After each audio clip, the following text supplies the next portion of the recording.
नमस्कार, आप देख रहे हैं जवाब दो। मैं हूं सौरभ शर्मा, आपके साथ आपका बहुत स्वागत है। इस वक्त 8.5 घंटे हो चुके हैं जब मनीष सिसोदिया और उनके करीबी अफसरों के घर पर सीबीआई की छापेमारी चल रही है। दिल्ली के उप मुख्यमंत्री हैं मनीष सिसोदिया। दिल्ली और देश की राजनीति में इस सीबीआई की छापेमारी के बाद मानिए भूचाल सा आ गया है। देश के 7 राज्यों में 21 जगह पर रेड चल रही है।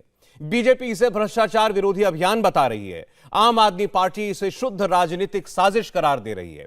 सच क्या है, यह तो निष्पक्ष जांच से ही पता चलेगा, लेकिन जांच एजेंसियों की निष्पक्षता पर भी विपक्ष सवाल उठाता रहा है। और आज जब अरविंद केजरीवाल के नंबर 2 मनीष सिसोदिया पर शराब घोटाला मामले में शिकंजा कसा, तो अरविंद केजरीवाल ने मनीष सिसोदिया को दुनिया का सबसे अच्छा शिक्षा मंत्री बताया। उन्होंने कहा यही वजह है कि अब मनीष सिसोदिया के ऊपर कार्रवाई हो रही है। बात शराब घोटाले की हो रही थी, अरविंद केजरीवाल सीधे उसे दिल्ली मॉडल के एजुकेशन और हेल्थ सिस्टम पर ले गए। अड़चने भी बहुत आएंगी, आसान काम नहीं है। बहुत तंग करेंगे, बहुत अड़चने आएंगी, बहुत तरह की दुविधा पैदा करेंगे। आज मनीष सिसोदिया को दुनिया का सबसे अच्छा शिक्षा मंत्री घोषित किया गया, लेकिन उसके घर सीबीआई पहुंच के रेड मारने के लिए। तो अड़चने बहुत आएंगी।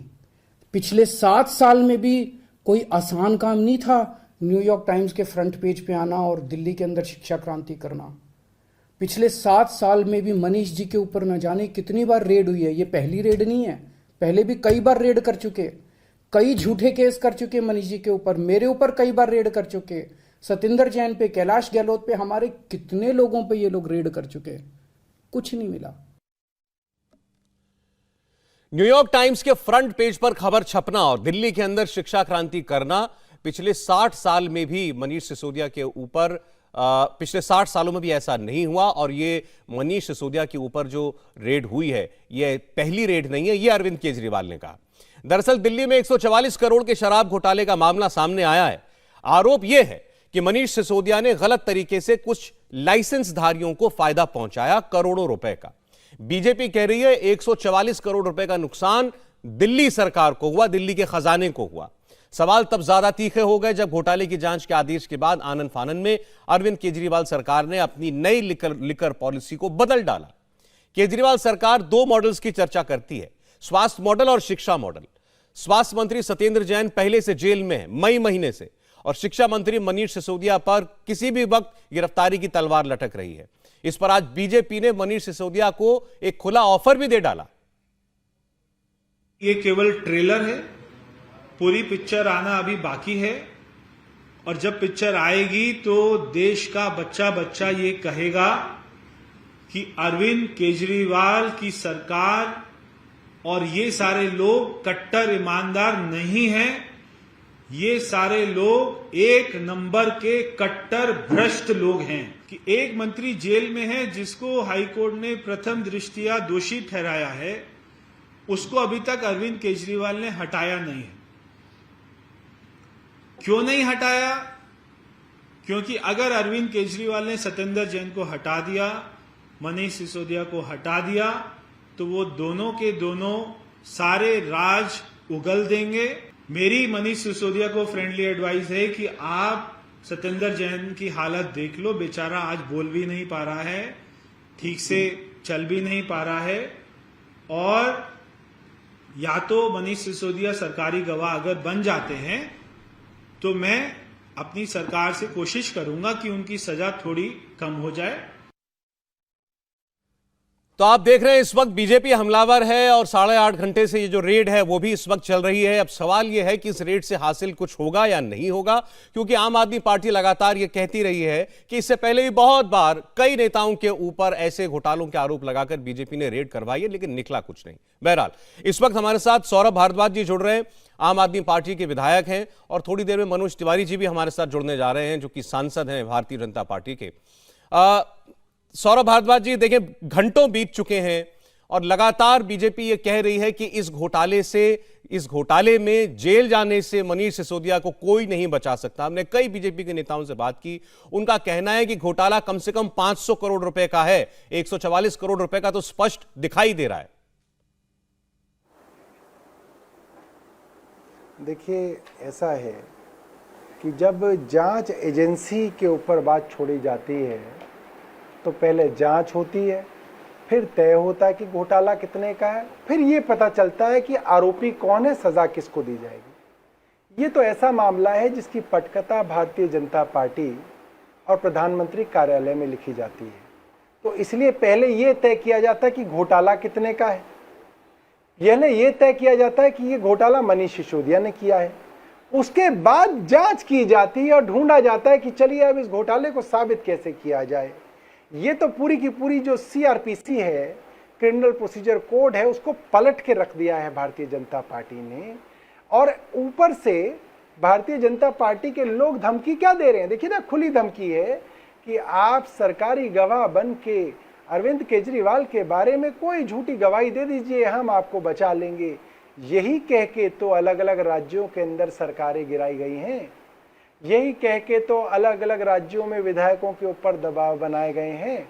सीबीआई और ईडी का जो दुष्प्रयोग भारतीय जनता पार्टी अपने हर विपक्ष के नेता के खिलाफ कर रही है, वो पूरा देश देख रहा है। एक तरफ मैं आपको न्यूयॉर्क टाइम्स की फोटो दिखा रहा हूँ, ये दुनिया के सबसे विश्वसनीय और सबसे प्रतिष्ठित अखबारों में से एक है, ये बात आप भी मानेंगे। ये न्यूयॉर्क टाइम्स है, अमेरिका के अंदर ये छपता है। इसके अंदर आज दिल्ली के सरकारी स्कूल के स्टूडेंट्स की फ़ोटो छपी है, दिल्ली के सरकारी स्कूलों की क्लासों की फ़ोटो छपी है, मनीष सिसोदिया जी की फ़ोटो छपी है। और आज पूरी दुनिया में दिल्ली की शिक्षा क्रांति का और इस शिक्षा क्रांति के जनक मनीष सिसोदिया जी का डंका बज रहा है। लोग इनकी तारीफ़ें कर रहे हैं कि किस तरीके से भारत की राजधानी के अंदर शिक्षा का पूरा का पूरा जीर्णोद्धार मनीष सिसोदिया जी ने किया।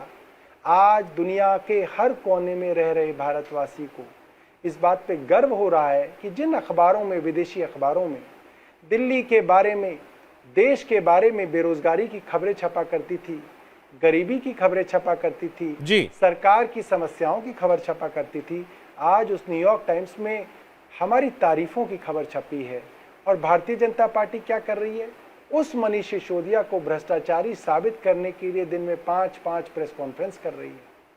सीबीआई को उनके घर पे छोड़ा गया कि किसी तरीके से साबित कर दिया जाए कि मनीष सिसोदिया शिक्षा क्रांति नहीं लेने आए, मनीष सिसोदिया एक भ्रष्टाचारी नेता है। देश के लिए, मेरे लिए बहुत दुर्भाग्य की बात है कि आज हमारी राजनीति का स्तर इस तरह से गिर गया है कि हम लोग अपने देश की तारीफ को भी तारीफ ना मान के उसके अंदर भी कमियां ढूंढते रहते हैं। सौरभ जी, मैं जो आपने जो न्यूयॉर्क टाइम्स की अखबार में छपी खबर की और दिल्ली की शिक्षा क्रांति की बात की, इस पर मैं आता हूं क्योंकि एक अलग विवाद ये पैदा हो गया है। इस पर आपने भी थोड़ी देर पहले जवाब दिया है, लेकिन जो आपने शुरुआती बात कही मैं उस पर जवाब देना चाहता हूं। मनोज जी, स्वागत है आपका। आपसे देखिए, सौरभ जी बैठे हैं, आम आदमी पार्टी लगातार ये कह रही है कि ये तो पहले से तय कर लिया जाता है कि इस बार किस नेता के घर पे हमको ईडी सीबीआई को भेजना है, तो चिन्हित थे पहले से मनीष सिसोदिया। पहले सीबीआई को भेज दो और उसके बाद देखो कि कुछ मिल जाता है या नहीं मिल जाता, और किस तरीके से सिद्ध करो कि भाई ये भ्रष्टाचारी है।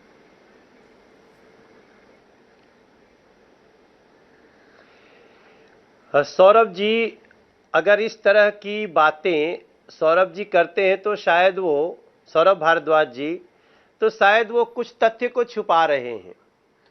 भाई, ये तो बात अरविंद केजरीवाल ने कही थी कि मनीष सिसोदिया जेल जाएंगे। अरविंद केजरीवाल जी का वो कौन सा ज्योतिष तंत्र है कि जब ये शुरुआत हुई कि सीबीआई इंक्वायरी होनी चाहिए शराब नीति के ऊपर हुए घोटाले में, तो उसी दिन प्रेस कॉन्फ्रेंस करके बोल दिए क्या मनीष सिसोदिया जेल जाएंगे। इसके पहले उन्होंने कभी बोला था कि सत्येंद्र जैन जेल जाएंगे। अब इसमें एक बड़ी बात निकल के आती है कि क्या अरविंद केजरीवाल जी को पता रहता है कि अपराध जो हुआ है वो किसके सर पे डालना है, या फिर ये जानते हुए कि हमारा ये मंत्री करप्शन का अपराध कर रहे हैं, हमें जरूरत आने पे इसके सिर पे पटक देना है, अपनी चेहरों को साफ रखना है। ये तो एक बात हो गई। लेकिन जो दूसरी बात है, बात हो रही है कि शराब नीति में घोटाला हुआ। सौरभ भारद्वाज जी न्यूयॉर्क पहुंच जाते हैं। न्यूयॉर्क में जहां जिस अखबार को दिखाते हैं वो खलीज टाइम्स में भी छपा हुआ है। दोनों का भाषा एक है, हम उसमें नहीं जाना चाहते हैं, क्योंकि अगर हम आज उसमें जाएंगे तो इनका जो उद्देश्य है पूरा हो जाएगा। हमने आज जो सीबीआई इंक्वायरी देखी है वो शिक्षा नीति पे नहीं है, वो शराब नीति पे है। वो शिक्षा घोटाले पे नहीं है, वो शराब घोटाले पे है। तो शराब घोटाले की बात करनी चाहिए, और उसमें हमने स्पष्ट पूछा कि जब सीबीआई की जांच शुरू हुई उसके बाद अचानक से शराब नीति को वापस क्यों लिया गया या बदलाव क्यों किया गया। अब सौरभ भारद्वाज जी विद्वान व्यक्ति हैं, वो बात को डाइवर्ट करना जानते हैं, लेकिन हमारा सिंपल सा क्वेश्चन है कि आज जितना भी वो लॉजिक दे रहे हैं, ये लॉजिक तो सीबीआई को भी दी जा सकती है। सीबीआई को कहा जाता कि नहीं जी हमारा शराब नीति बिल्कुल सही था। तो अब मैं समझता हूं कि ये आम आदमी पार्टी के जो शीर्ष नेता हैं और उनके मनीष सिसोदिया हैं, उन दोनों का ये जो भ्रष्टाचारी चेहरा है वो उजागर हो चुका है। हमारे आपके बहस की कोई गुंजाइश नहीं है। सीबीआई के सवालों का जवाब देना चाहिए, जो साच है उसको आंच नहीं है। सीबीआई के सामने जो विषय आया है उस पर क्या जवाब देते हैं मनीष सिसोदिया? अफसरों से भी पूछताछ चल रही है, पूर्व एक्साइज कमिश्नर से पूछताछ करके सीबीआई अभी निकली है, तो ये तो सब जांच के बाद साबित होगा कि कुछ मिला या नहीं मिला। इनका आरोप यह है, और आज इनके साथ और विपक्षी दल भी जुड़ गए हैं ये कहने में कि ये तो एक पैटर्न है कि जो उभरता हुआ दल कहीं दिखाई है। जैसे कह रहे हैं कि भाई हम दिल्ली में तो थे ही, 3 बार मुख्यमंत्री बने, 3 बार सरकार बन के आई आम आदमी पार्टी की, अब पंजाब में सरकार बन गई है, हिमाचल में आपको टक्कर देंगे, गुजरात में आपको टक्कर देंगे, तो किसी तरीके से कुछ तो चिपकाना है अरविंद केजरीवाल के ऊपर। तो जो नंबर 2 नेता सबसे बड़ा है आम आदमी पार्टी का, क्यों नहीं उस पर भ्रष्टाचार का आरोप लगाओ। यह इनका कहना है कि यह राजनीतिक साजिश है आम आदमी पार्टी के बढ़ते कद को घटाने के लिए।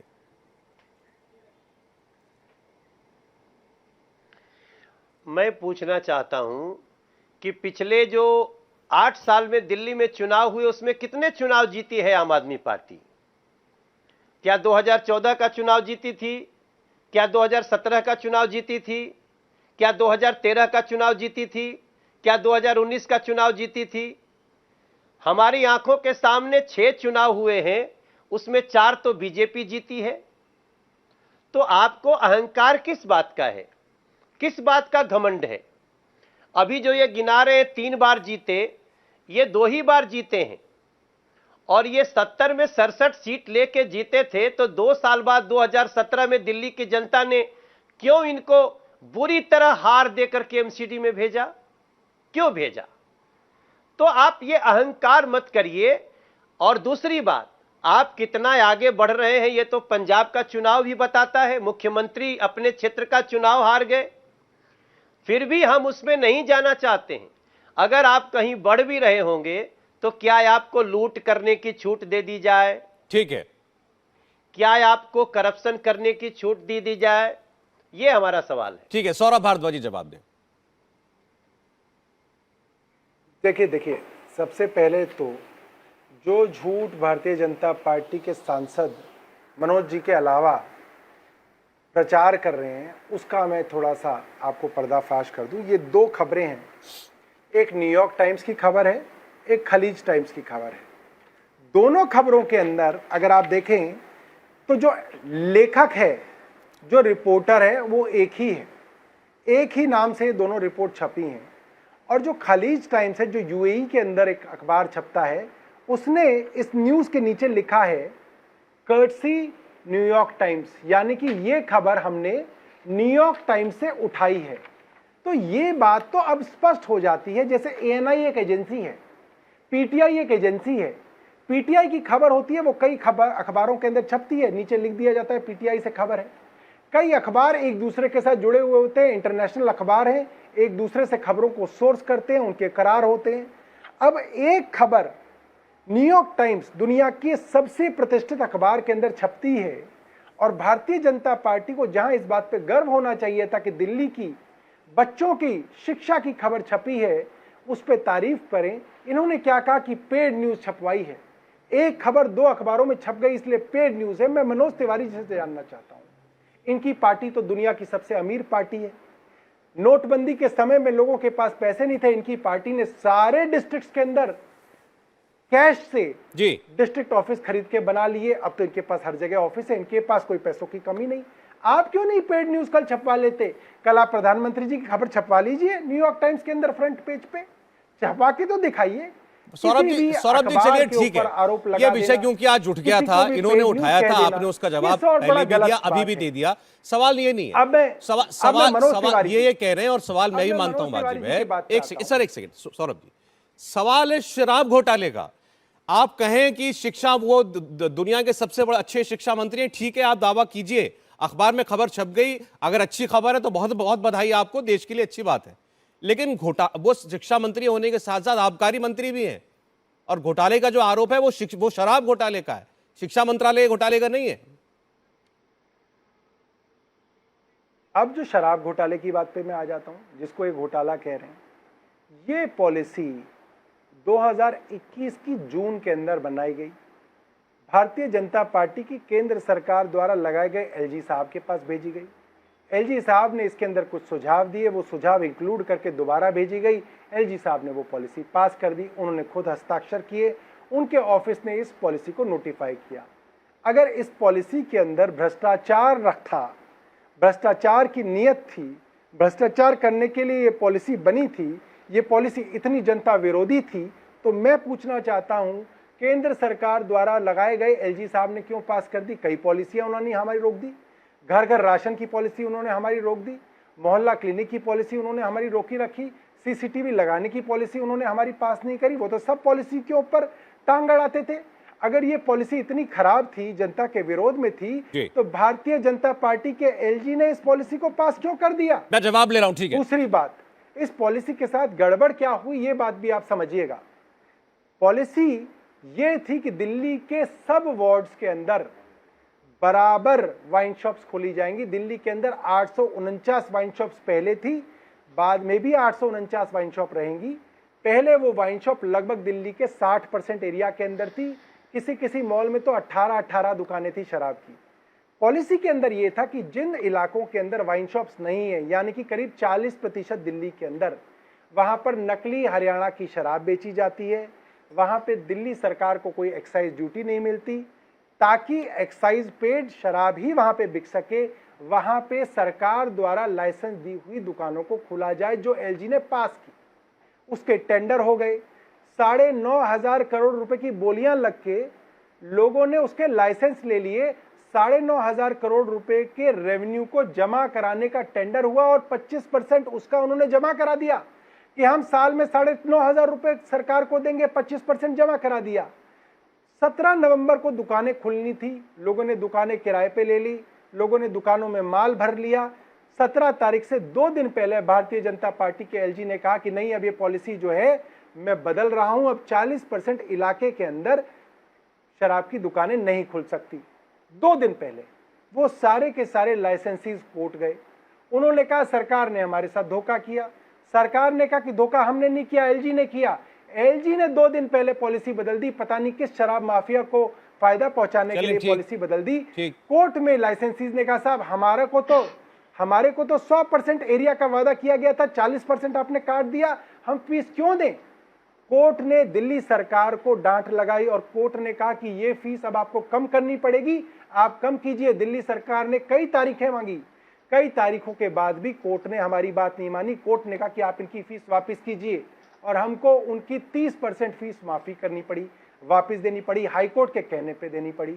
नुकसान किसकी वजह से हुआ? एलजी की वजह से हुआ। किसका फायदा कराने के लिए किया? एलजी ने शराब माफियाओं के फायदे के लिए। और इस वजह से, इसी वजह से आपको अपनी पॉलिसी वापस करनी पड़ी, यही मतलब हुआ ना सौरभ जी? लगा दिया, इसी वजह से आपको अपनी पॉलिसी वापस करनी पड़ी, यही कह रहे हैं आप?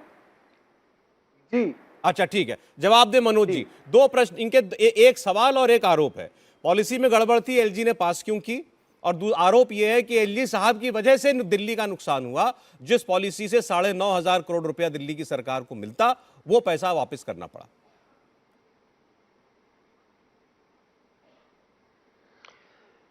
देखिए, हमारे पास एक पूरी पेपर में इस शराब घोटाले की पूरी क्रोनोलॉजी है। अप्रैल 2021 में इन लोगों ने शराब माफियाओं को जो टैक्स देना होता है 145 करोड़, उसको माफ किया। मई 2021 में कैबिनेट ने गैर कानूनी मंजूरी दी और उस पर एलजी ने आपत्ति जताई। मई 2021 में जब एलजी ने इस पर आपत्ति जताई तो इन लोगों ने कैबिनेट से वो प्रस्ताव वापस ले लिया, लेकिन शराब माफियाओं के लिए गैर कानूनी नियम उनके फायदे के बनाते रहे। 8 जुलाई 2022 को चीफ सेक्रेटरी ने एलजी से शिकायत की कि मनीष सिसोदिया जी ने जो गैर कानूनी ऑर्डर दिया है उससे सरकार को भारी नुकसान पड़ रहा है। यहां तक भी बताया गया कि विस्की और वाइन की बिक्री तो 60% से 87% बढ़ गई, लेकिन दिल्ली का रेवेन्यू 80% कम हो गया। इसको जानने के बाद चूंकि पीछे इन लोगों ने कैबिनेट से फैसला वापस लिया था, इसलिए केजरीवाल जी को लगा कि अरे ये तो लीगल नहीं है, तो आनन फानन में कैबिनेट मीटिंग बुलाए थे। वो घटना थी 14 जुलाई की। लेकिन जब इन्होंने लीपापोती करने की कोशिश की तो 22 जुलाई को दिल्ली के एलजी ने इस पर सीबीआई इंक्वायरी की सिफारिश कर दी। अब सौरभ भारद्वाज जी की मजबूरी है, चूंकि उन्हें डिफेंड करना है अपनी पार्टी को, लेकिन मैंने जितनी जानकारियां दी हैं डेट वाइज वो ऑन रिकॉर्ड है और ये सीबीआई इसकी इंक्वायरी करेगी। आज जो सबसे महत्वपूर्ण बात है कि ये सारी बहस उस दिन हवा हो गई जिस दिन सीबीआई इंक्वायरी की सिफारिश की गई। सौरभ जी, अभी इस पूरे केस में हम जब जब घुसने की कोशिश करते हैं तो सौरभ जी और इनके जितने प्रवक्ता हैं वो हमें किसी और जगह ले जाते हैं। हमारा इस पे सिंपल सा मानना है कि ये मात्र कुछ हजार करोड़ का घोटाला ही नहीं है, मुझे लगता है इसमें बड़े स्तर पे मनी लॉन्ड्रिंग भी शामिल है। अभी तो और इन पैसों घोटाला कितने का है मनोज जी, पहले ये बताया। अभी तो भी लड़ा गया, 144 करोड़ रुपया बताया गया था, अभी आपने कहा हजारों करोड़ का घोटाला। कहां है घोटाला? अभी आपने जो पूरा टाइमलाइन बताया है इसमें घोटाला कहां हुआ है?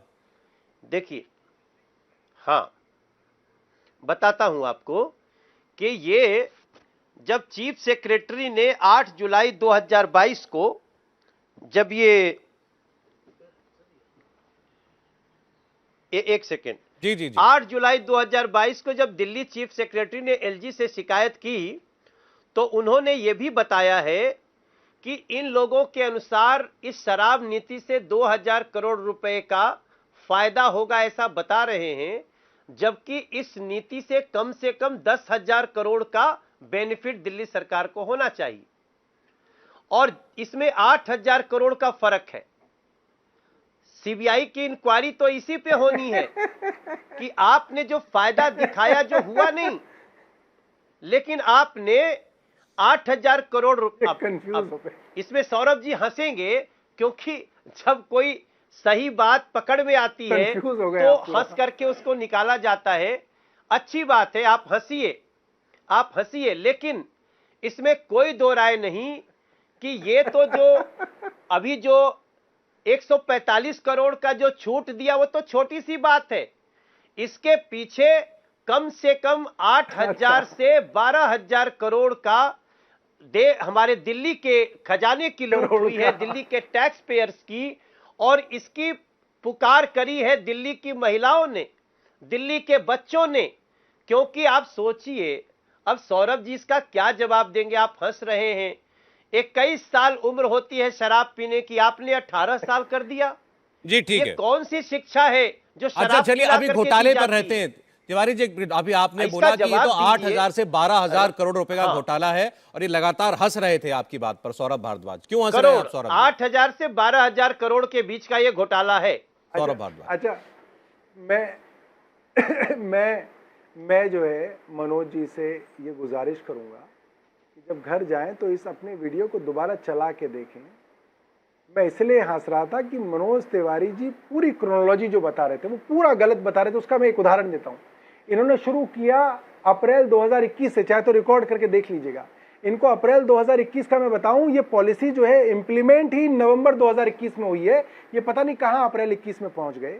दूसरी बात, इन्होंने बोला कि इसके अंदर 10,000 करोड़ का घोटाला हो गया। अरे एक्साइज का पूरा रेवेन्यू पूरे साल का 6,000 करोड़ रुपए आता था दिल्ली के अंदर, जो इस पॉलिसी के तहत बढ़ के 9,500 करोड़ हुआ। और ये थ्योरेटिकल नहीं हुआ, ये बाकायदा टेंडर जब निकले, हाईएस्ट बिडर को बिड दी गई, तो 32 जोन्स के अंदर जितने हाईएस्ट बिडर्स थे उनकी सारी बिड कैलकुलेट की गई, तो वो 9,500 करोड़ रुपए का आंकड़ा बना और उसका 25% फीस इन एडवांस उन्होंने पेमेंट भी जमा करी दिल्ली सरकार के पास, क्योंकि एक्साइज के अंदर एडवांस टैक्स का प्रावधान जो है इसके अंदर रखा गया था।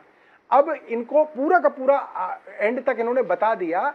ये मुझे नहीं समझा पाएंगे कि 8,000 से 10,000 करोड़ का कहां घोटाला होगा, मगर ये कंफ्यूज है। मैं इनको बता देता हूं कि आरोप क्या है और सीबीआई का क्या आरोप है। ये बेचारे शरीफ आदमी हैं और मेरे बड़े भाई हैं, मैं इनकी बड़ी इज्जत करता हूं और मैं बड़े दुख में हूं कि इनको इनकी पार्टी ने इसके अंदर फंसा दिया और ये बेचारे इसके अंदर बिना बात कंफ्यूज हो रहे। मैं बताता हूं आरोप क्या है।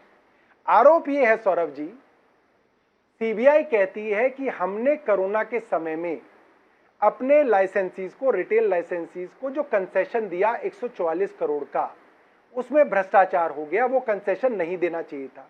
मैं अब मनोज तिवारी जी के आगे कुछ फिगर्स रखता हूं, मैं नहीं कहता कि ये बताएं, बेचारे शरीफ आदमी फंस जाएंगे। एमसीडी से पता कर लीजिएगा और तब बताइएगा। एमसीडी ने टोल टैक्स के लिए लाइसेंस दिया हुआ है 785 करोड़ रुपए सालाना का। दिल्ली में जितनी गाड़ियां आती हैं वो एमसीडी उसका जो है वो टेंडर निकालती है। 173 एंट्रीज है दिल्ली के अंदर, सबका एक साथ टेंडर निकलता है 785-83 करोड़ रुपए का। जब दिल्ली के अंदर लॉकडाउन हुआ तो उस लाइसेंसी ने बोला भैया लॉकडाउन था, गाड़ियों की मात्रा कम हो गई, आप मेरी लाइसेंस फीस कम कीजिए। इन्होंने उसको 83 करोड़ रुपए का कंसेशन दिया। पता कर लीजिएगा दिया नहीं दिया। 700 करोड़ के टेंडर के अंदर, लाइसेंस के अंदर 83 करोड़ रुपए का कंसेशन दिया। ठीक है। दिल्ली के अंदर जितनी भी आउटडोर एडवर्टाइजमेंट लगती है ये भी एमसीडी उसको लाइसेंस देती है। एमसीडी की खबर है, मेरे हाथ में है, उन्होंने इनसे 100 करोड़ रुपए की लाइसेंस फी के अंदर वेवर मांगा। उन्होंने कहा भाई कोरोना चल रहा था, हमारी एडवर्टाइजमेंट लगी नहीं, हम लाइसेंस फी क्यों दें। उनको एमसीडी ने वेवर दिया। तीसरी खबर है, दिल्ली भारत देश के रेलवे मंत्रालय की रेलवे बोर्ड ने कोरोना के समय जितने भी लाइसेंसीज थे जो रेलवे स्टेशन पे और गाड़ियों के अंदर, उनको अलग अलग चीजों के लाइसेंस दिए जाते हैं, दुकानें होती हैं, केटरिंग का काम होता है, उनको भी रेलवे बोर्ड ने कोरोना के लॉकडाउन पीरियड का कंसेशन दिया, वेवर दिया। ये भी इसके अंदर अंकित ठीक है सौरभ जी, मैं जवाब दे दूं। आप कह रहे हैं कि जिस 144-45 करोड़ रुपए को घोटाला बताया जा रहा है वो दरअसल कोरोना की वजह से शराब के ठेके चलाने वाले रिटेलर्स को दिया गया कंसेशन था, कोई घोटाला नहीं था। मनोज जी।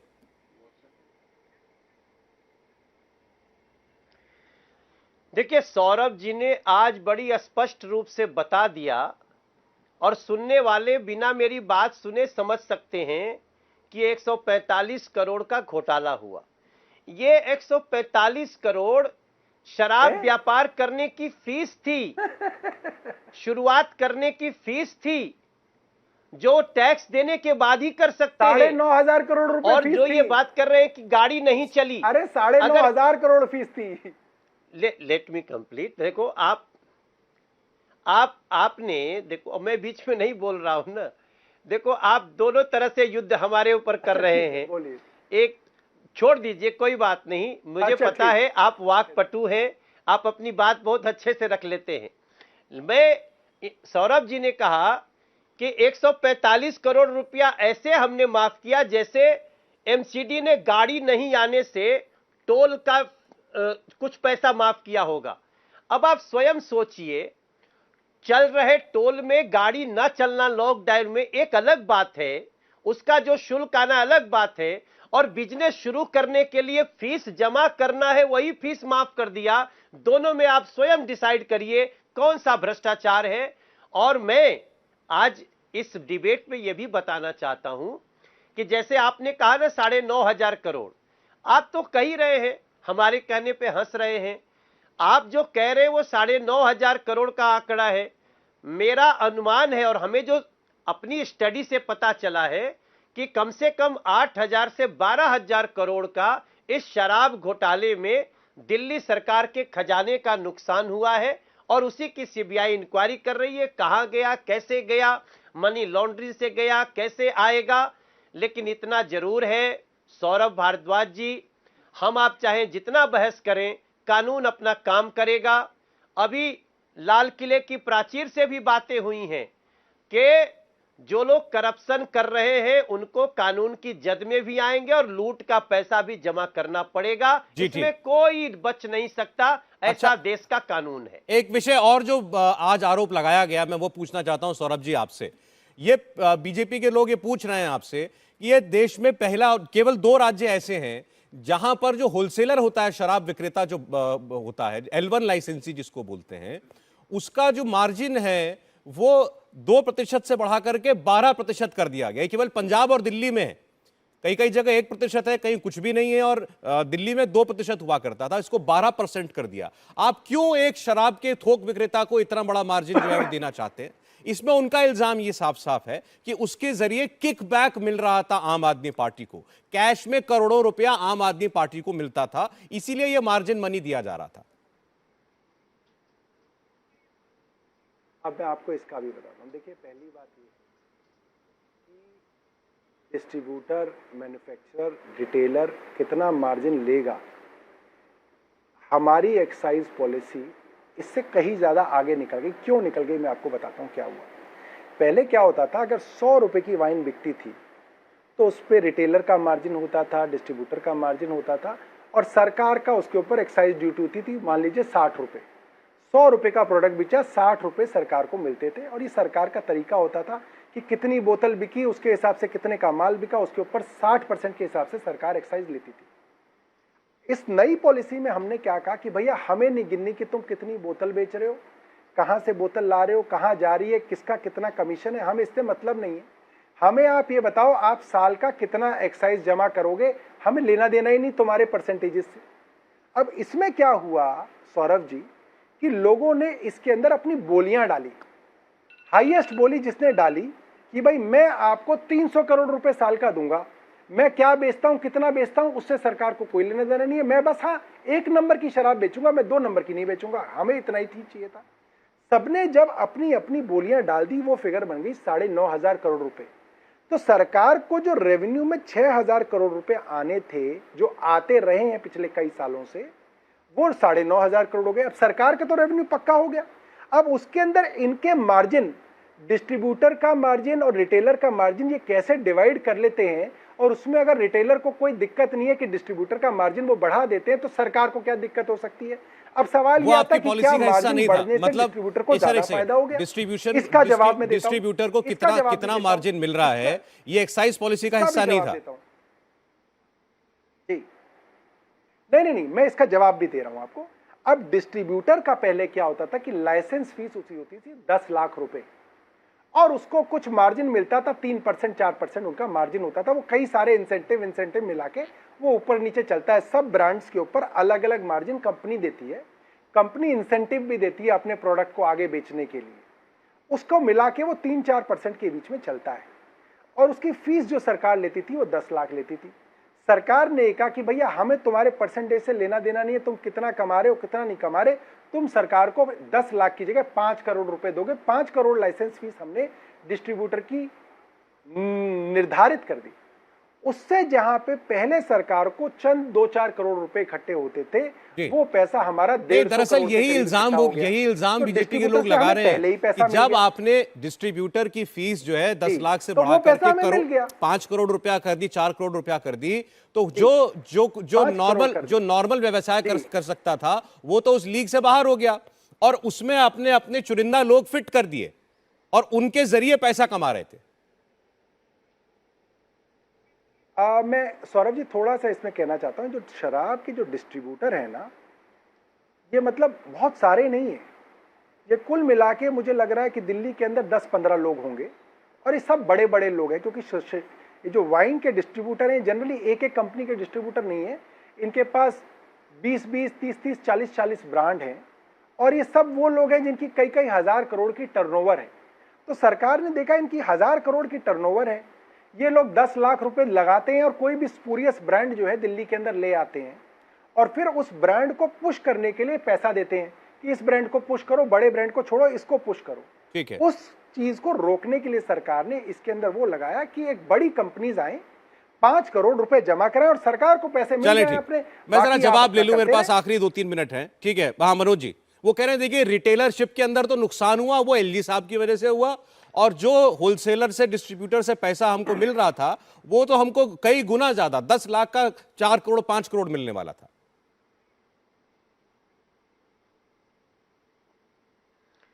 देखिए सौरभ जी, आज सौरभ जी बोल रहे हैं, सौरभ भारद्वाज जी, कि फॉर्मर एलजी का इसमें दोष था। आज बोल रहे हैं, सुबह से बोल रहे हैं, लेकिन इसके पहले क्या बोला है इनकी पार्टी ने और अरविंद केजरीवाल जी ने, उसको ध्यान देने की बात है। पहले अभी बचा है। अरविंद केजरीवाल सरकार ने बोला कि 1300 करोड़ रुपए का प्रॉफिट हुआ। फर्स्ट स्टेटमेंट वाज कि 1300 करोड़ रुपए का प्रॉफिट हुआ। बाद में बोलते हैं, दूसरा स्टेटमेंट आया कुछ समय बाद कि कैबिनेट नोट में कहा कि कोर्ट की वजह से नुकसान हो गया। यह दूसरा सेंटेंस था।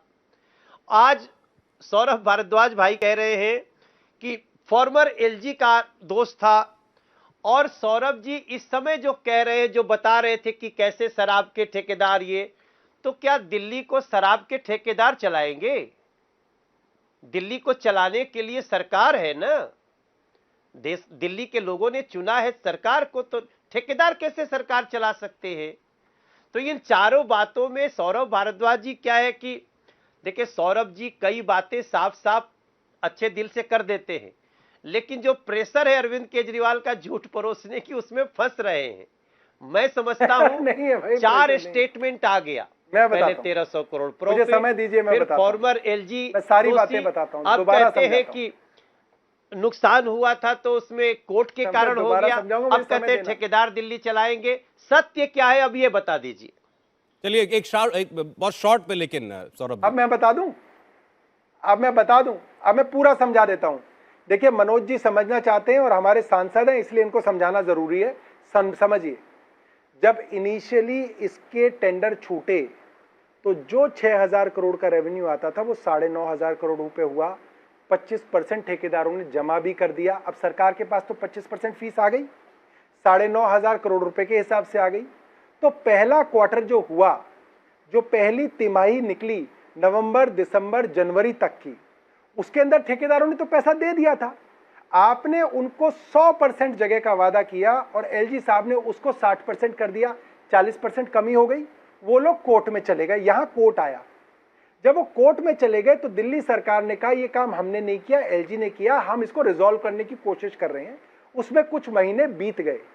जब कुछ महीने बीत गए और जो रिटेलर्स थे उनको नुकसान होने लगा, क्योंकि उन्होंने फीस पूरी दी है, मगर आप उनको शॉप 60% एरिया में खोलने दे रहे हो, तो कई रिटेलर्स ने अपना लाइसेंस सरेंडर कर दिया।